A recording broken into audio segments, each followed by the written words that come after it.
Show me your moves.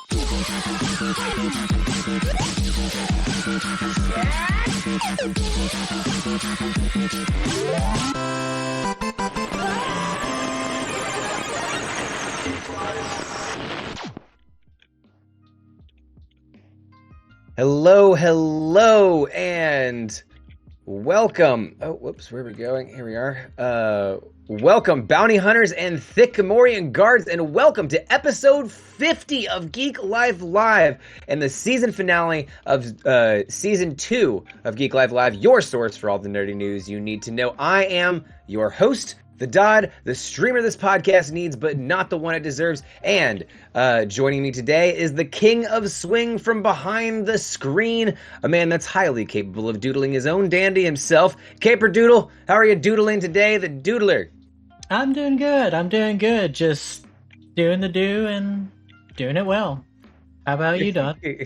I'm doing good. I think we're really milked all the doodlerisms out of that statement there, but I mean, get creative. You'll we'll find figure it some out. more We'll of figure it. it out. I'm sure. There'll be plenty more doodling later on in the show. I'm certain. But descending from the great mountain fluffy stuffy, from the coziest of corners, the mod in the squad, the littlest of Nellies. It's the littlest Nelly. How's the cozy life, Nelly? It could literally not be cozier. It is officially chilly in Texas, and while that definitely spurs a little bit of trauma from Snowbit, it also means that I get to wear more of my onesies. And look, I'm Squirtle tonight. There you go. We're officially the Squirtle Squad, y'all. That's absolutely adorable. Very adorable.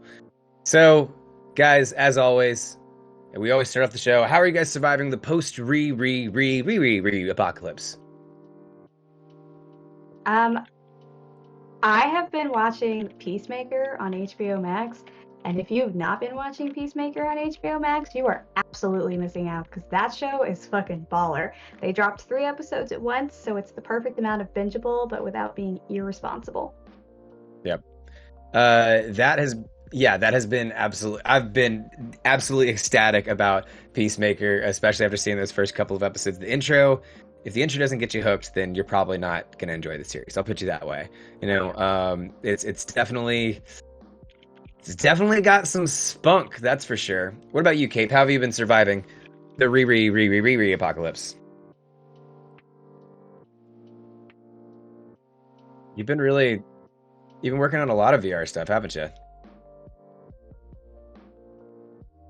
Mm-hmm. Yep. Mm-hmm. Yep. We'll be talking a little bit about that later. Kate, Yeah. you're muted.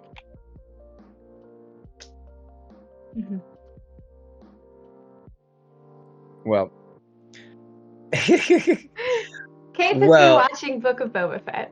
Yes, Gabe has been watching Book of Boba Fett and wanted to get into Peacemaker, but haven't quite gotten into it yet. But Gabe, let us know when you get that mic I'm here. situation. Oh, I'm you right got here. it? You got it? I got it. Okay. There I am. I know Pro exactly what I streamer. did. There we go. I checked every box, but here I am. But yeah, I've been watching Book of Boba. I've been trying to do some VR, and that's pretty much it. I've been wanting to watch Peacemaker, but I mean, it's probably going to happen right after this show. Yeah. No, it's definitely a fun one. Definitely a fun one. If you're new to the show, we're about a 2.5-hour mashup of all the pop culture news you know and love. We talk about your favorite shows, movies, video games, failed metaverses, and more on that later. If you like or even disagree with what you see here on the show, be sure to like, comment, subscribe, do all of the things on all of the social medias. If you feel inclined to, subscribe to us for even more content. Or if you want to find us, you can certainly find us on any of our personal socials. You can find me on Twitter, Twitch, and TikTok at Roos Bane. Doodles, where can they find you being dandy at? They can find me at TikTok at Doodle Dandy, or they can find me at Twitter, Twitch, or the YouTubes at Caperdoodle. Very nice, very nice. And what about you, Nelly? You can find me on littlest_Nelly on Instagram. Y'all already know where I'm at on Twitch. And if you catch me in the Discord, it is Mr. Grumps. There you go. Trending, not consistent. There you go. Trying to, mix it up. Just mix it up a little bit. You can always use exclamation point social on any of us to get any of our socials if you're looking for that. But we have a fantastic show planned for you guys. Cape, why don't you hit us with that rundown? Now, we can't have an awesome show, dog, but remember, don't go be chasing rundowns. Please stick to the rundown and the downs that you're used to. First up, we're going to have our nerdy news you need to know, from PS4s being back in production to Betty White RPGs. Then we'll have to huddle around a water cooler and then cooler than Kamino, and this week's mod, where we're talking about the Book of Boba Fett. And finally, we wrap up things this evening with our deep dive on content continuity. Say that 5 times fast. And then the top Zen, to end all top Zens, our top Zen of top Zens, what we would sometimes call the ZENNIES. And now that the run has been downed, now for me to kick it to y'all's intro. Tonight at 11. In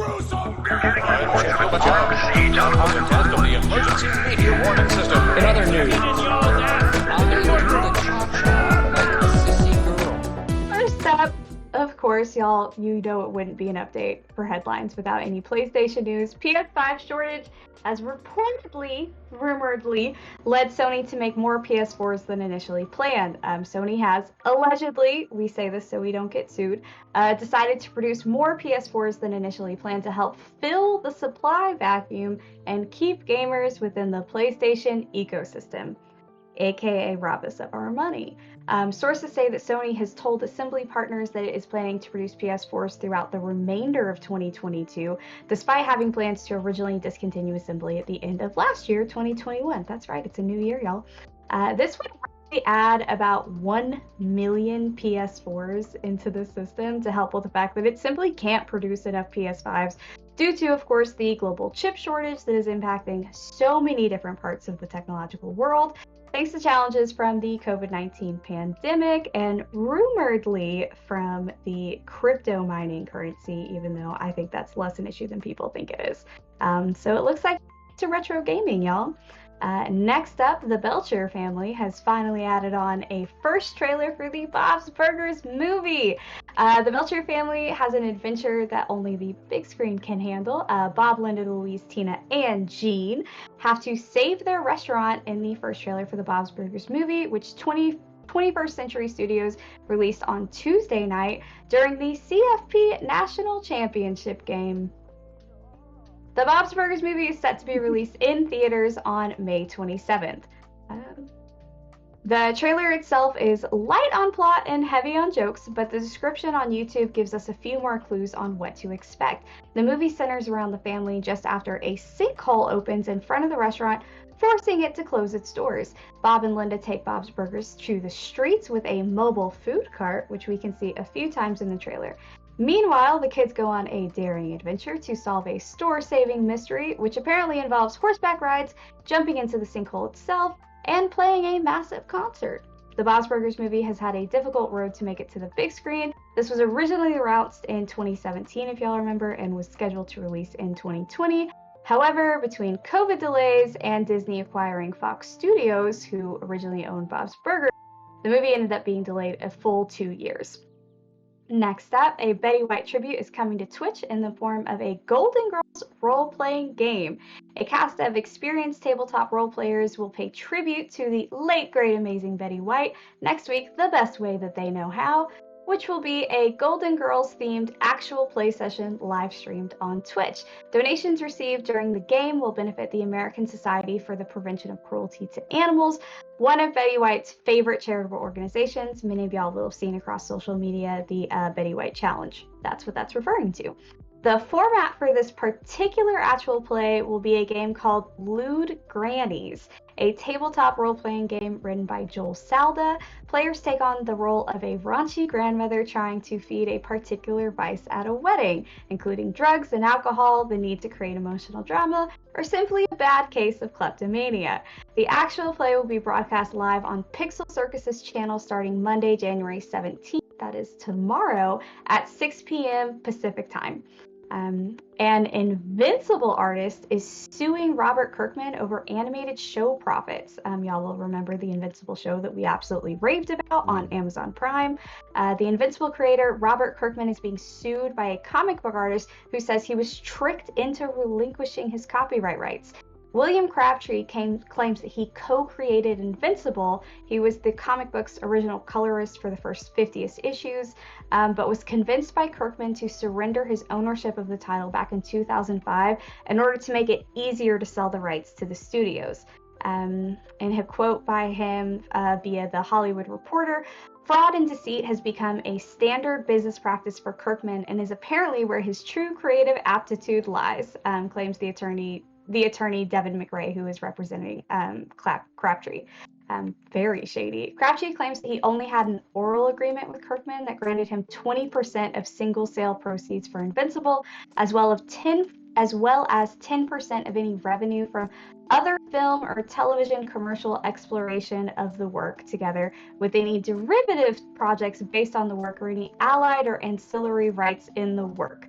What this means for the upcoming season of the show has yet to be disclosed, and potentially ties in with some of the rights that we've been talking about among workers and unions about what it means to be a television show versus a streaming broadcast.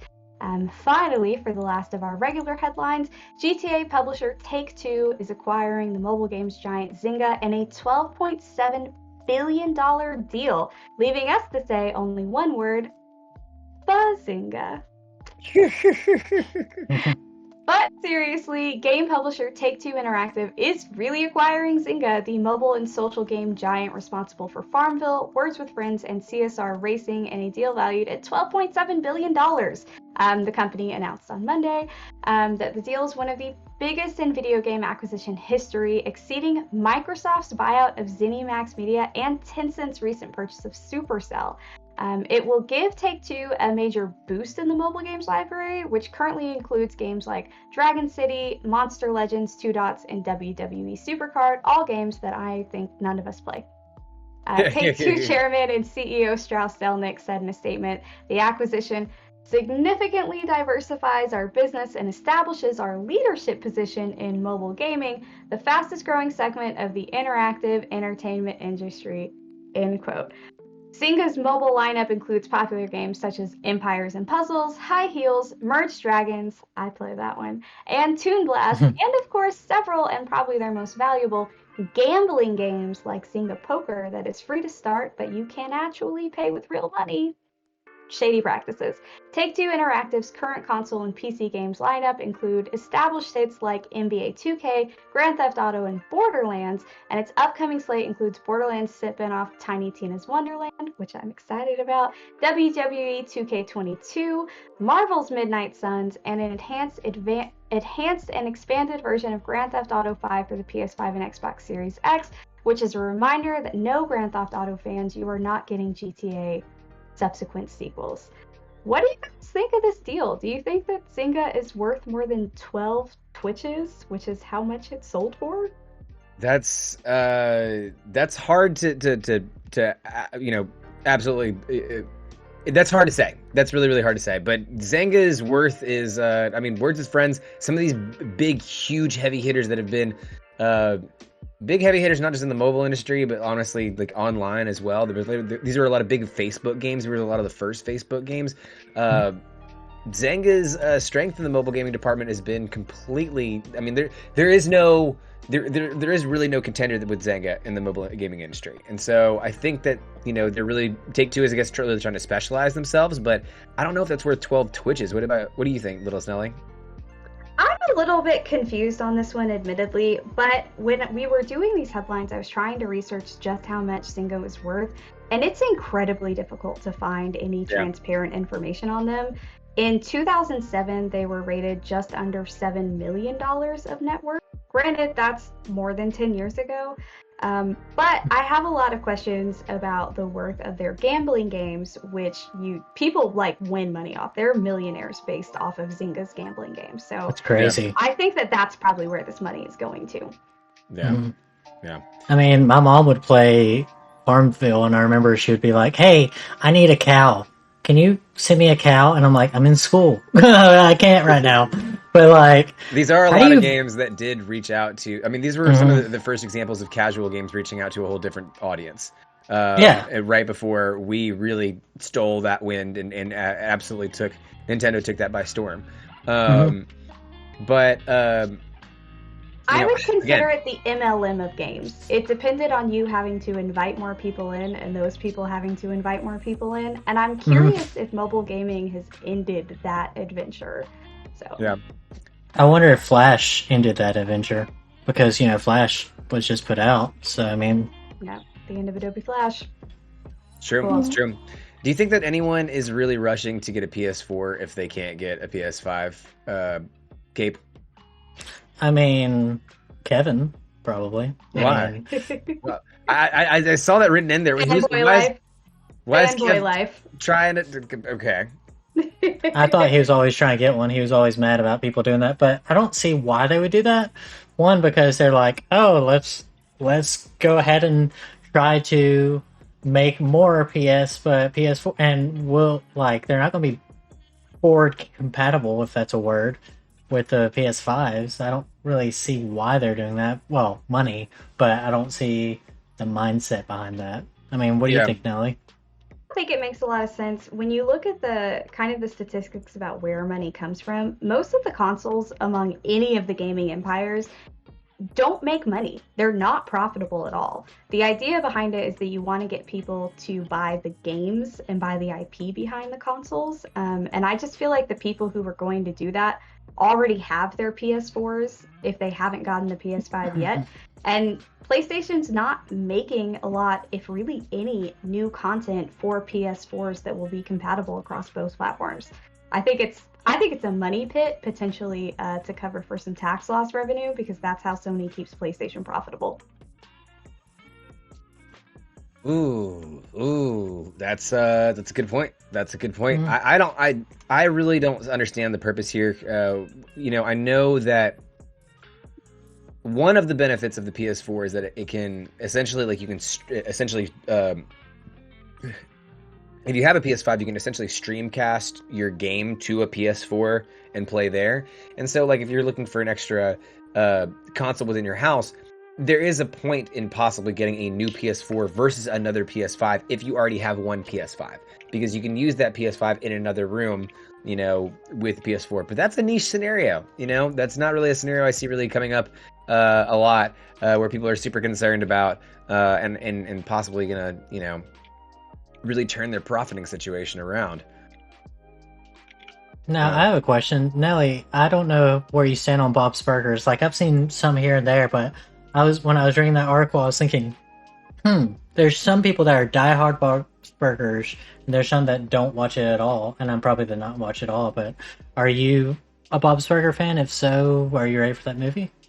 So I am a passive Bob's Burgers fan. I used to be super, super huge into it, went into it every single week, and then I kind of fell off of it for a little while just because it became inaccessible to watch. But then they fired the Jimmy guy, and I was like, I could go back and watch more Bob's Burgers. So I'll probably support this in theaters just for the sake of honoring the complete shutdown of Jimmy Pesto. That's my plan. Yeah. I've definitely watched more Bob's Burgers and The Great North, which is a lot from the same creator of Bob's Burgers. The Great North is so good. Yeah, it's pretty underrated. We've been watching a lot more of that since we were hearing the Jimmy Pesto news, just because it's like, that is something we can watch, right? Yeah. Let's go check it out. It's also just a really good, easy kind of like turn your brain off show, right? And there's always a place for a turn your brain off kind of show, right? You always want one of those. Yeah, I mean, Family Guy was that, but then again, as of late, the writers have kind of turned their brain off, so it kind of matches the format, I suppose. True. That's fair. I think Bob's Burgers also wins out because it doesn't rely on putting other people down. And speaking of people who are absolutely wonderful, who's going to turn into the Betty White RPG stream? Are y'all ready for that? Yeah, that's going to be pretty intense. Definitely. It's good to see, her memorialized in a way that seems very true to character. They didn't just go with I mean, they're doing a lewd grannies kind of like situation where, it's a very Betty White character that they're playing here, right? And I love that. I hope that whenever I passed, I'm memorialized in a similar way. Like that's all I can hope for, right? Someone plays a D&D game in my honor. That'd be great. As a lewd granny. As a lewd granny. Yep, 100%. Thank you very much for the resub, Inky. Yeah, thank you so Yeah, much. I thank started seeing those you. fireworks go off. Ooh, that Appreciate Prime that. sub too. That stuff is nice. Pretty Oh awesome. yeah. Oh yeah. Prime. Well, with that, that's not our only story that we have this week. We've got another big top story for us. Littlest Nelly, what's our top story for this week? So our top story this week is the Metaverse already a failure? Some believe the Metaverse is the next big thing after the iPhone, and many think it will fail. That's me. After using Second Life, Roblox, Fortnite, Minecraft, Horizon Worlds, VR Chat, etc., we found that the broader concept of the Metaverse is overhyped, and that's gonna fail, quite frankly. The Metaverse failed because it doesn't really improve our lives in any way, and it's trying to solve problems that we don't have, and it's honestly the wrong solution to our problems. I'm not especially interested in Facebook Meta becoming any more involved in our lives. And also, so in case y'all don't know, the Metaverse has already had a soft launch. It had 3 concerts already slated, each with less than 1 million views combined, to the point that when they got to the 3rd one, they said, let's just cancel it completely. I don't know if y'all even knew there were going to be concerts in the Metaverse. We have 3 fundamental questions, though. Answer to these, kind of clarifying why we think the Metaverse is ultimately destined to fail. What problems does it solve? Are we missing the Metaverse? And how will the Metaverse make our life easier? A product typically fails unless it makes our lives easier. It just doesn't really work, and it has to solve some sort of real life problem. Moreover, the product has to be easy to use, and because the Metaverse is ultimately involved in VR, that simply just doesn't fit for most people. I don't know how. I think out of this entire stream, only one of us has VR to begin with, and that's you, Cape. So ultimately, I'm going to ask you a few questions on the Metaverse. It simply just is not compelling enough for most people, and one of the biggest issues that I think that VR is having right now is that it is already inundated with more capitalism than actual people enjoying it. Walgreens and Walmart each committed to their own personal store where you don't even buy stuff, you just walk into a Walmart and you just look at shelves, because apparently that's something that people want to spend their free time doing. And that's just, it's kind of a huge bummer. I think a lot of people have reacted really, really negatively to the way that the Metaverse has already kind of been invented and inundated with a lot of advertisers before it's even had a true launch. Kate, I know that you're pretty involved in the VR world. Do you think this is really a breath of fresh air for the internet that the Facebook company Meta is trying to advertise it as, that uses VR in a big way? Or do you think it's just another Facebook scam to grab all of our data? I think it's more of a Facebook scam to grab our data. I mean, it feels kind of like it's high school in a way with clicks and all that. And also it sounds like Mean Girls, where stop trying to make fetch happen. Because if you're going to force people on that, then it's really not, it needs time to evolve and stuff like that.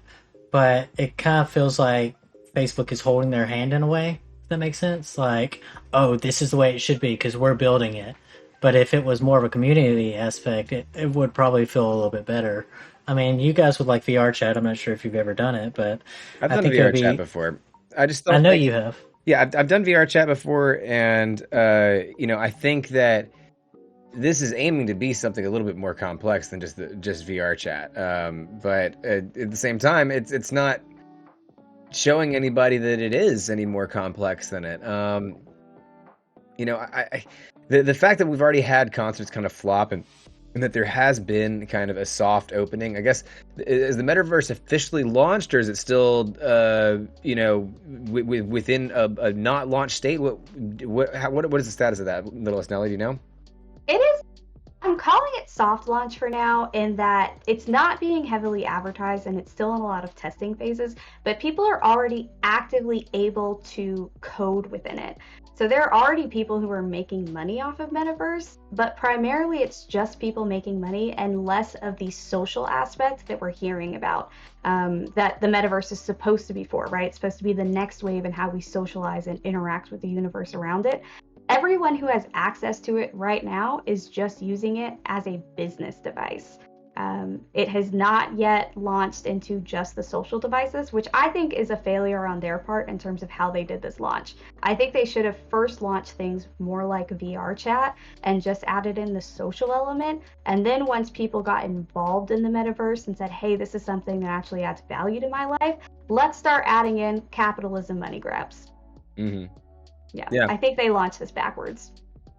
Yeah. I mean, I agree with you on that. I mean, I've done some of the Horizons, which is kind of like Facebook type stuff, and it's kind of crazy that there are people there that work for Facebook that will show you where to go and everything, and it's very like you can see the puppet strings in a way because everything's the same feel and everything. That is kind of weird in that aspect, and they're like, oh, we're having this concert, but it kind of feels like, oh, they paid this person to do it. And I agree, social aspect first before you have all the advertising, friendship, whatever you want to call it. Yeah. 100%. Very much agree. Dot, do you think that this actually is any different from how the internet exists now? Do you think that Metaverse, as we've seen it so far, actually evolves the web into something less shitty than already exists? Or is it just another opportunity to be the same? I mean, from everything I've seen, it hasn't offered anything that's different than VR chat. I mean, I think that there is a something like this that exists out there now, and the metaverse hasn't really proven to why it's very special. Zuckerberg is trying to sell this, especially to get off of a lot of the negative publicity that they've been having lately, as something that's a big social revolution, and I just don't think that that's happening. I just don't see that happening. But I don't know. It seems to me like they really kind of got their ahead of themselves. They really tripped over their own feet here, especially if they're getting trying to have these big events and canceling them. I really just don't think that this is anything that's really different. I don't think that there's much different that we have now. I mean, we already have virtual concerts, and people have been people are honestly kind of tired of them at this point in the pandemic. Now, I do say that one thing that Meta will have, like I've watched a lot of stuff from, what is it, CES? I forgot the acronym. But like all the tech coming out, VR is picking up. Like that's probably where we're gaining more. That's probably the best outlook, I think, for Metaverse is that a lot of VR is becoming more accessible, cheaper, and more technology is becoming readily available instead of someone just not being $1,000 for a headset or body trackers. I think that is a plus, but I don't want to give Metaverse kind of that credit for that, but I don't know who to credit that for, but that is kind of what is going up. What do you feel this means about Meta going forward?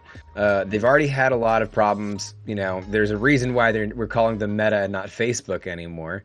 And they want to make this think that that's because of the VR situation. But, I mean, a lot of this, as I said just a second ago, a lot of this was to cover their tracks for a lot of negative publicity that they're having earlier this year. And now they've got another stumble on their feet. Like, what does this mean for Meta going forward? How do you get up from here? Do you get up from here? Or are they too big to fail in the first place?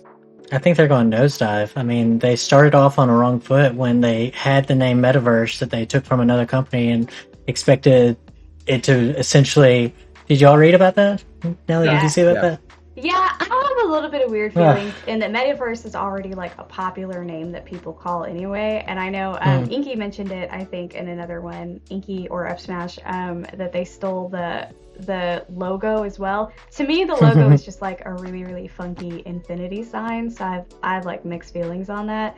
Yeah. But I also think that Facebook launched this too early. I think Dodd, to your point, they definitely launched it in a rush to cover for a lot of the issues they were having in the Senate. I think it was like a 24-hour time difference between the Senate hearings and the launch of this.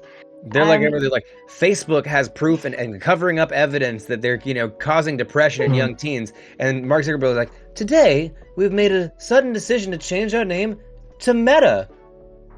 Don't know why. We're going into VR now. We're not a social media company. The gaslight was never that low to begin with.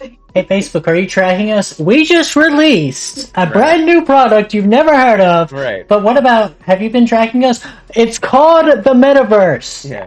It's Facebook going is to put doing your these things. entire Not body. Facebook. Yeah, we're going to put your entire body and track all of your movements. But don't be concerned, we're not storing that data. Yeah, as Inky's saying, can my grandmother use it? Granny, they changed Facebook to Metaverse. Oh, can I send my cow to a Metaverse? I have a feeling that the only thing that's going to really save Metaverse, and the thing that I honestly think they're going to end up doing, is if they tank the retails on their VR machines. Because right now, the most affordable and most accessible, I say both of those things together specifically, is Facebook's personal branded VR materials. Like, that's the way that most people are getting into VR, and is through their headsets. And I have a feeling that this year's Black Friday sales are going to be really, really heavy on the VR sets in order to kind of recoup for some of this hot. Some people are already disconnecting VR Facebook from the Oculuses, easily. Well, it's because they kept having issues where right-wingers would get banned and then get mad because they couldn't use their VR Oculus headset because they were banned from Facebook. It's great. Well, one Love thing, it. with this said, okay, Cape, you know this more than anyone, especially with a lot of your time spent in VR. VR has still had a hard time kind of getting off the ground, right? I mean, it's still something that not everyone has in their house. It's becoming much more accessible and much more, localized now, but it's still not nearly as accessible as, let's say, gaming on someone's PC or a Nintendo Switch or anything else like that out there, or even, some of the other virtual ways that we interact, right? We're still using video calls. We still call people frequently. Not everything's in the metaverse yet. We haven't fully immersed ourselves Ready Player One style yet.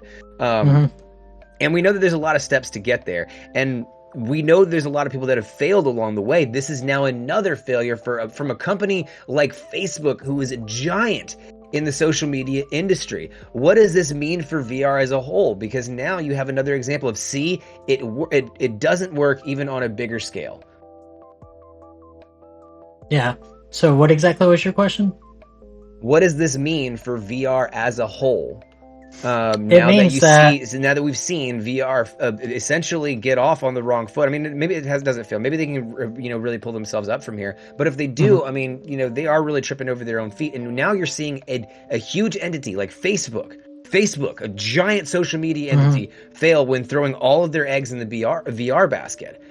How? Because they're throwing the wrong eggs into the right basket. Like, they're doing the wrong approach, essentially. Yeah. I mean, VR is essentially going to become a tool, just like any mode of communication, just like the Telegram, which is still in practice today, if you didn't know. But, like, it's just another way of communicating, another tool. Maybe games will take note and go off on their own path because they don't want to be behind. I mean, they may use the tech from it, but I don't think they're going to go the route that Metaverse is trying to steer it. I mean, you know how it is with tech. Sure. In any community. Nelly, same question to you. What do you think about what this means for VR going forward with such a big company, having such momentum and falling? I think it's going to get less in the hands of the everyday consumer for the fun things that we love about it and more into the business aspect. And I say this specifically for this one quote, which was that Bill Gates said that most of our virtual meetings within the next 3 years are going to be in the metaverse. Granted, I think that's a stupid statement as a millennial who frequently has to tell boomers how to print a PDF. But I think that metaverse is really going to attach itself more to the business world and less into the average consumer world because it's going to be a much easier sell to them. Yeah. No, I think that's completely fair. But I mean, still, I will say there is a little bit of satisfaction from seeing Zuckerberg fail right now. So, yeah, true. And it's kind of funny if you look at news clips of it, because I was trying to see how other people explain the metaverse, and they're explaining it like they've never been on GTA Online or anything like that. It's like a bunch of older people like, oh, you can go up to a store and buy things. I'm like, and it looks like the 90s idea of what today would be. If you guys have looked it up, it's sad. It's fair. All right, well, that will do it for our headlines this week. Moving right along, we've got a new water cooler segment, and we're taking our water break on Tatooine. That's right, we're talking about the Book of Boba Fett this week. Doodle, do the dandy. Hopefully the right dandy. Hopefully the right.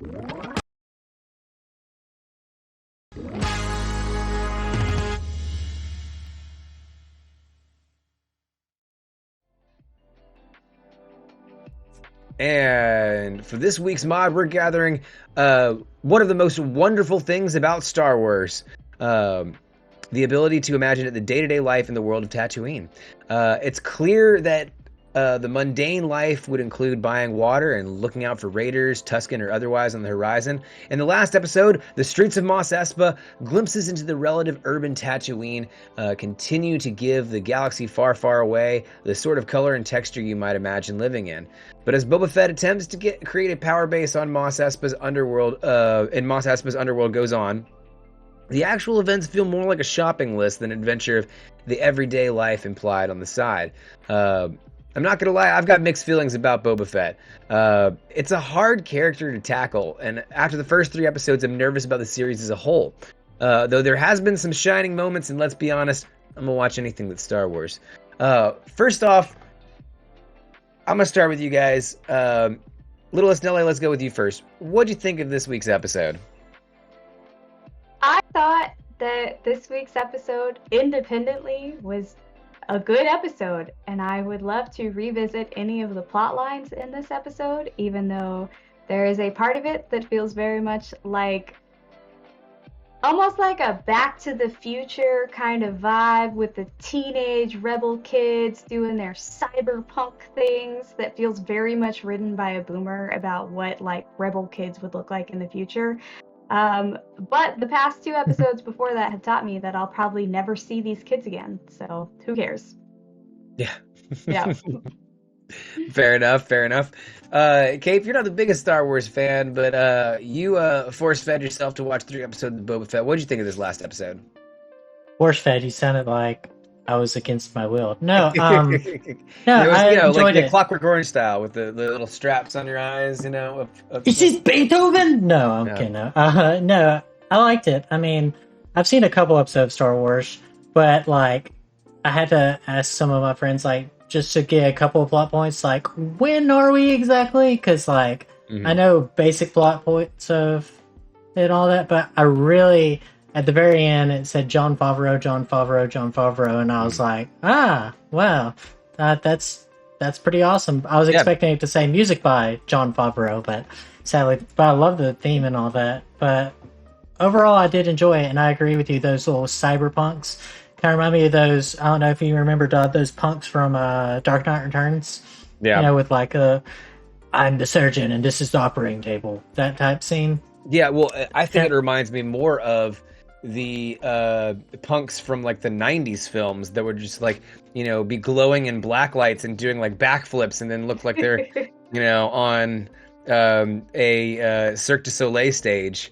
Are we talking about Batman Forever? Right. Batman Forever and Batman and Robin did that. Exactly. And they'll have like this big cartoonish spray cans with them, right? Where like, and they're always like, hey, doing like the evil laugh as they walk away. That's what these teens were. I mean, I made a joke about it on TikTok where it's like, hi, I'm Cyberpunk Teen Trash and you're watching Disney Channel. Wow. That's because that's what it felt like. It felt very, very whimsical. I had a lot of problems with this episode, and those cyberpunk teens are one of them. I just feel there's a lot of juxtaposition here. I mean, you can look at even the actor himself. He said, look, Boba Fett does not talk this much, okay? He's speaking a ton in this series, and he's trying to vocalize a lot of different things, but we don't really know why. Like, there's no real reason why. We haven't gotten any reason why Boba has now wanted to talk more when he was the kind of like had 4 lines in 3 movies outside of that. All of a sudden he's a fucking chatty Cathy and wants to rule the world. This doesn't make any sense. There's a lot of just abject positioning here. I feel like there was a lot of just people like, what if we had Boba Fett go back and take Jabba's throne. They're like, yeah, and then like they didn't think about the plot any further than that. You know, like they didn't really like. There are some fun shining moments, right? Black Coruscant, very very cool character. His character we have not seen in a live action flick. Very cool to see there. The twins. That is the kind of Star Wars lore you need to be bringing in. Why did you bring them in and then just have them go away? I don't fucking know. That didn't make any fucking sense to me.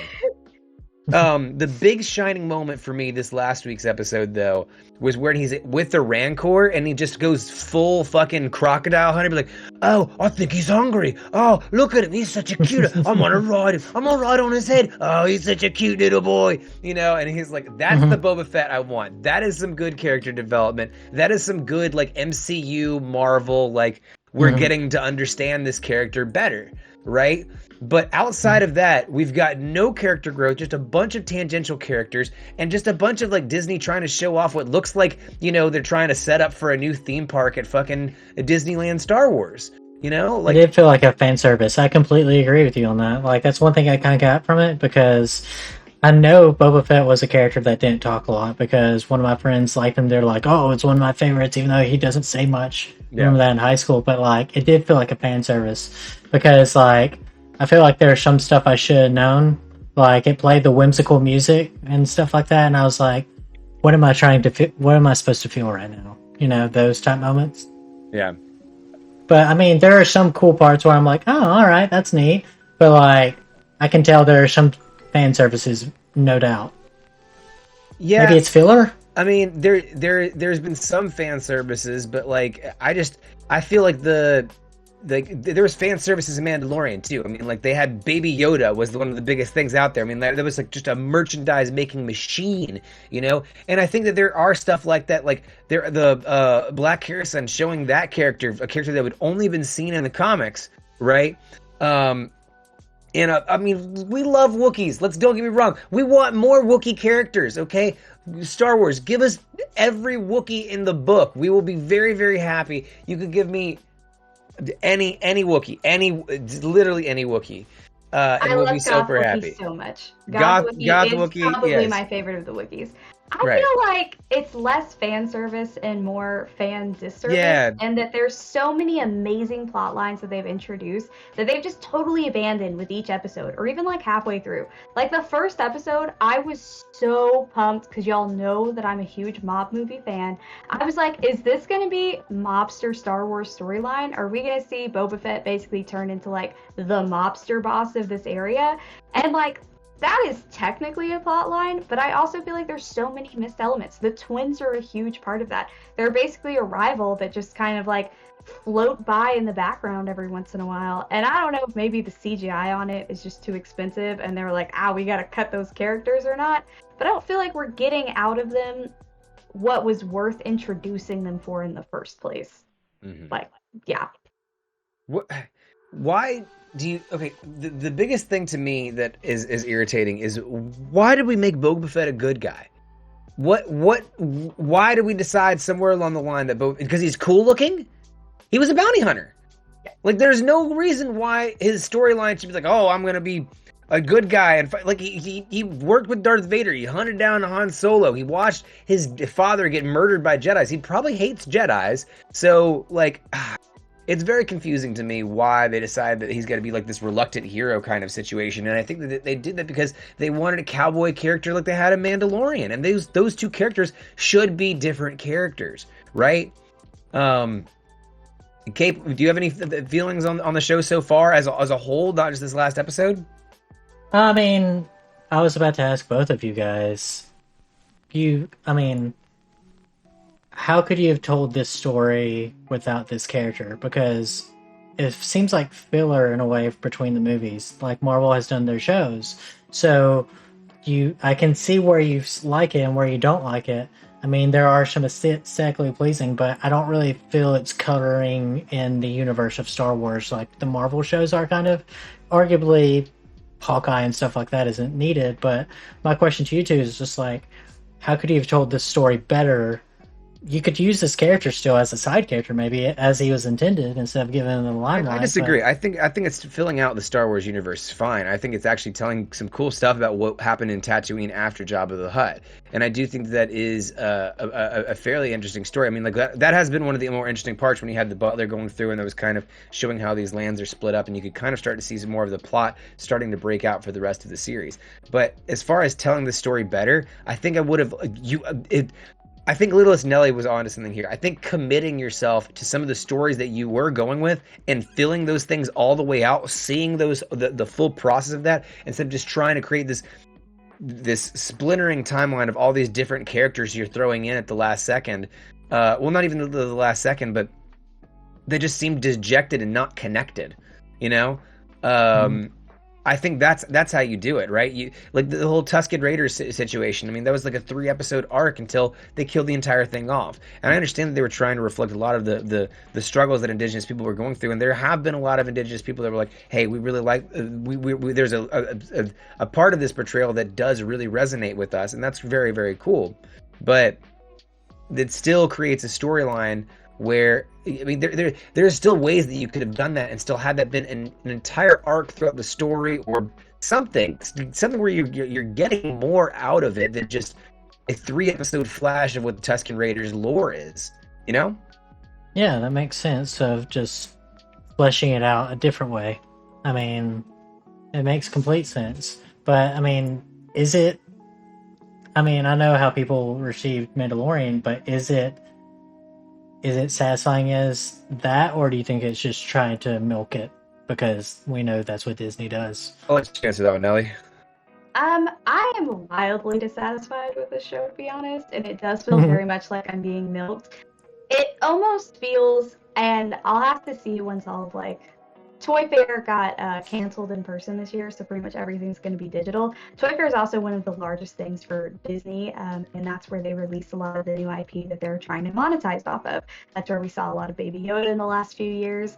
I will be excited to see how much of the random, spontaneous, totally non-important background characters of the Book of Boba Fett get turned into toys for no reason, because none of us have any emotional appeal to them. To Dawson's point, probably one of the most saving grace points of the shows was going to be the Tusken Raiders. There was a part of it where I was a little bit confused in the beginning, but I was like, oh, can this be the thing that makes sense of why Boba Fett turned into the person that he is? Why is he doing this?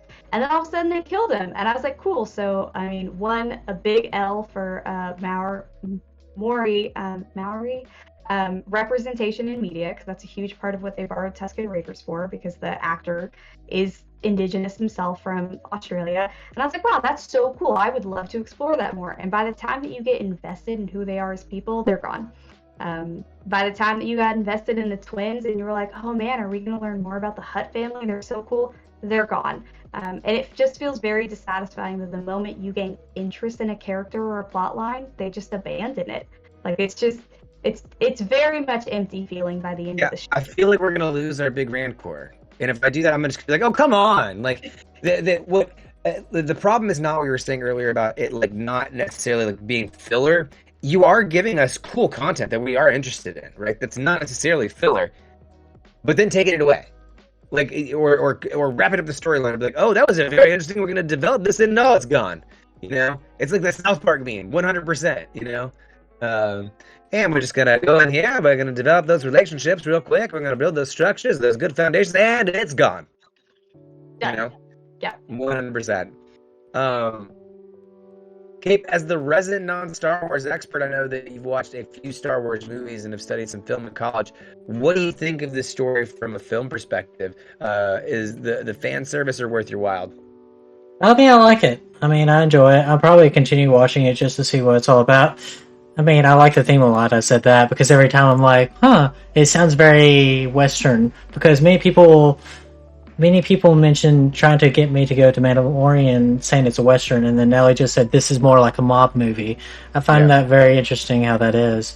And I always find it interesting how Star Wars is, because they can get away with so much. I remember making videos in junior high, and I had wipes and stuff like that. And then I watched a Star Wars movie, and I'm like, they made a wipe work? How? Stuff like that. But Honestly, mean- I get mad when I see Star Wars content and it doesn't have screen wipes because I'm like, that's not real Star Wars. Okay. Yeah, real like- Star Wars has screen wipes. Real Star Wars Yeah. has these transitions that look cheesy as shit, but they worked back in the 70s. And Yeah. they stuck with it. You know? And how they like place humans in this universe and stuff like that. It's very interesting, the slow things I learned from it. Like, but it's also like, I mean, I'm going to continue watching it just so I can have some talking points, but also from a film standpoint, it is pleasing, but I do feel like this is a character that they should have told the same story with a different character. I think if you like this one, that you'll like Mandalorian better. I feel like if there's elements of this story that you like, go watch Mandalorian first, and then come back and watch this. And I think you'll understand a little bit of our frustrations. I mean, Nelly, you've seen the negative reviews. How much of those do you agree with? I'd say I agree with quite a few of them, and I'll tie it back to the point that you just made, the Cape too, which is that I don't like Westerns. And it was actually one of my biggest qualms with Mandalorian, is that I didn't like the Western aspect. But the saving grace of it was that the storyline was so good and the editing was so good, it was enjoyable to watch. One of the things about Book of Boba Fett so far is that at the end of every single episode, I'm almost a little bit irritated, right? Because I had so many questions from the episode before and then the episode before that, now that we're 3 in, that just are totally left unanswered and that we haven't even alluded to or addressed in any way. So when people talk about the writing being choppy, the complete lack of continuity, and how it feels a lot like fan service, I get that. Like, Tatooine is a universe, or is a planet that we've explored so much in the Star Wars extended universe, and it feels like we're just kind of touching on little bits of that. We're like, oh man, hey, remember when somebody did something in the books and in the comics and it was so cool? We're going to use that as a background area and then leave it. And that just, it feels really cheap for a planet that is already so well developed within Star Wars. There's really no reason for it to feel so glossy. Yeah. Agreed. Now, there has been some complaints about, especially with the last episode, of accusing the Whiters of having like a white savior complex and kind of indigenous issues, especially with the Tusken Raiders. Lilith, Nelly, do you want to take on why that's problematic from the get-go? Because in order to be a white savior, you have to be white. Yeah. Boba Fett is not white. It's never particularly addressed, technically, but the actor is very specifically not white, so we can infer that the race that he's playing is also not white. Granted, it may be specifically inferred, and I don't know about it. I haven't watched as much of Clone Wars as you have, Dodd, but to my knowledge, they've never specifically... They've all got Australian accents in there, so it's all just like from some all over the place. So yeah, and he is specifically indigenous Australian. I wish I could say the Maori descent. But yeah, he is not white. It is incredibly whitewashing and incredibly disrespectful to say that about him. And honestly, the majority of the people who I've seen say that are white content makers and content creators. I think that is just clickbait and using falsified racism for the sake of getting views, which is super gross. Oh yeah. That's my thought. Did we need this show, or was it just Disney cashing in on a beloved side character? Cape, I'll let you answer that first. I just feel it is cashing in, and I do agree with the whitewashing part, because I did notice that. And I'd say it's Disney cashing in because they're just trying to fill the gaps. Yeah. I mean, plain and simple. Yeah, just between the next show. I think so. I think that they did set this up with Mandalorian when they showed the scene of him actually going into and there and killing, what's his name? Boba's guy with the big thing. They say his name. I'm not gonna know. They say his name 4 or 5 times. You guys all know what I'm talking about. The guy big with the little white thing around his head. Anyways, But yeah, when they set that up in The Mandalorian, they already had plans for the show going into it, and I do think that it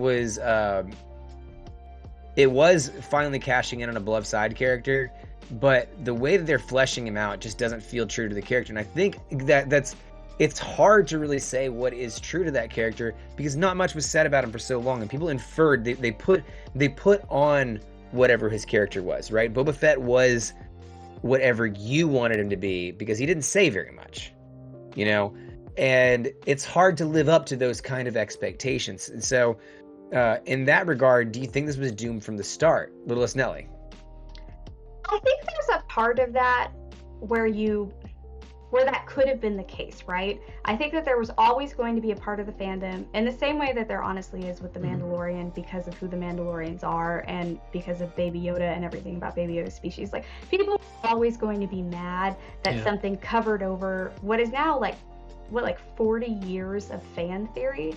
But I think that had they done it well enough, it wouldn't have mattered to the majority of the fan base. I think had it been well enough written and well enough executed and intriguing enough, it would have continued to bring in more people into that character. Like, I admittedly was not a huge Boba Fett fan before. I'm not still 3 episodes in, and I was very much expecting to be by this point. I was like, man, I'm gonna get really invested in Boba Fett, this character that I know nothing about and therefore have no attachment to. I think they could have created a whole new fan base and failed at it.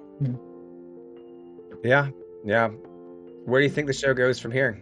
Cape, I'm going to toss that one to you first. I mean, I was still trying to learn from that universe. So I would say that, I mean, Inky just said in chat about how it doesn't have to affect the movies whatsoever. So I would say they're going to probably do stuff just to make people talk, but there's nothing going to be earth-shattering as Mandalorian has been for many people. Not really a good answer, but... Yeah, Little Snelly, what do you think? What do you think about where the show goes from here?